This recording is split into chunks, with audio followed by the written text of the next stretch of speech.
Today, we're diving into a really powerful theory from a Finnish psychiatrist named Jorma Tähkä. It gives us a whole new lens for looking at one of psychology's most complex conditions, borderline personality disorder. So, let me ask you a question to get started. What if, inside your head, there wasn't just one you? What if there was two different selves and they were locked in this constant, brutal war? That single idea, well, that's the key to everything we're about to explore. Okay, so let's get into it. Before we can understand the solution this theory presents, we really have to wrap our heads around the puzzle itself.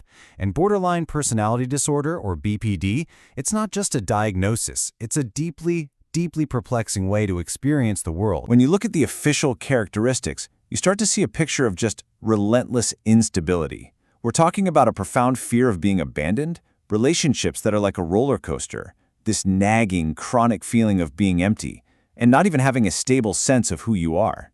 It's a life defined by chaos, both inside and out. And a huge part of this instability comes from a defense mechanism called splitting. It's this tendency to see everything, and everyone, including yourself, in black and white. It's either all good or all bad. So one minute, someone is your perfect savior, and the next, they're pure evil. There's just no room for gray areas, no stable middle ground. This quote just nails the impact this has on relationships. For someone in this state, love isn't really about connection. It's about need. It's instrumental. It's, I love you because I need something from you. A healthy, whole person is the other way around. I need you because I love you.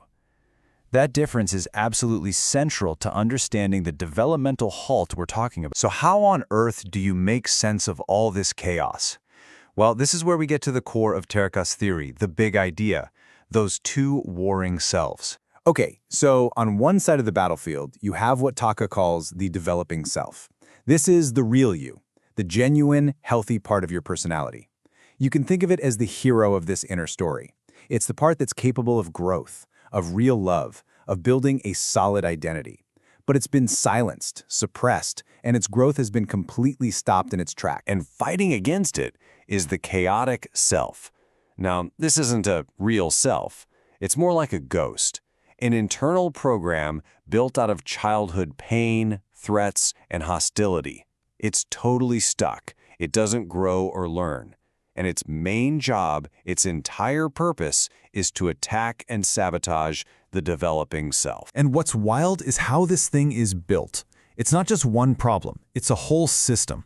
It forces a person to replay unhealthy roles from their childhood, which then makes them compulsively repeat old traumas over and over. And the whole thing is fueled by these bottomless childhood needs and, at its very core, what the author calls an evil self. Just this raw, destructive hatred. So, if BPD is a war between these two selves, then therapy has to be the strategy for winning that war. It's about figuring out how to tame all of that inner chaos. And here is the absolute key to the whole thing. The goal isn't to kill the chaotic self. You can't. The goal is to make the developing self strong enough to finally see the chaotic self for what it is, to understand where it came from, and ultimately, to take the driver's seat. And there's a real path to getting that control. It's a process. First, the therapist has to become an ally of that healthy, developing self. Then together, they set really firm boundaries against the chaotic self's tantrums. Step 3 is about learning to name your own feelings. And finally, you start connecting the dots, linking the chaos you feel right now back to the original traumas of the past. A huge technique for this is what Tähkä calls empathetic description. And this quote explains it perfectly. The therapist acts like a parent helping a small child make sense of the world.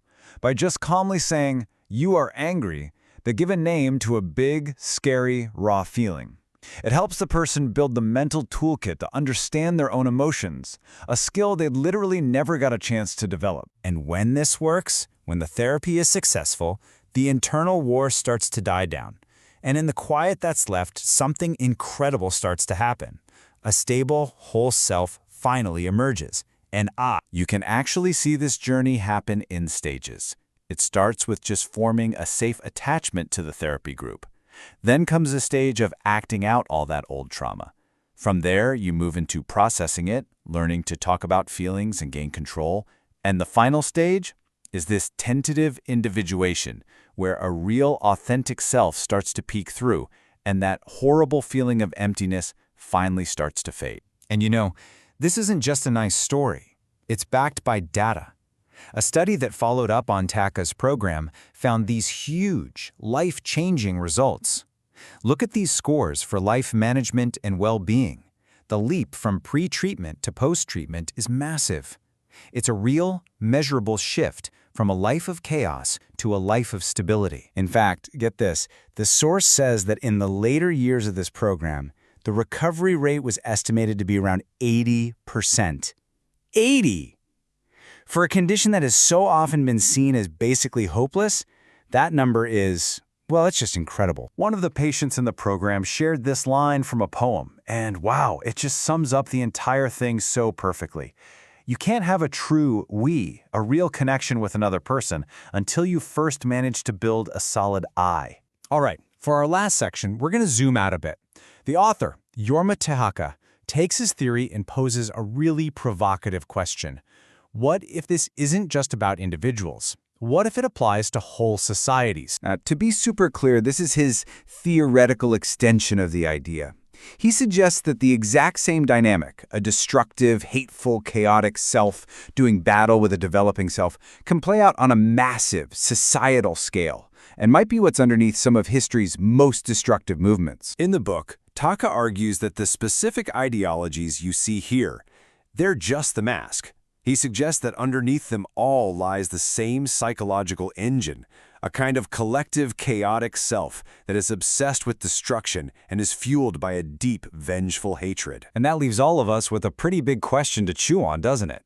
Whether we're talking about the world inside our own head or the world out there, how do we learn to recognize and nurture our own developing self? How do we choose, day after day, to stand with the healthy, growing part of ourselves and to set those firm boundaries against the forces of chaos? It's a powerful idea to end on.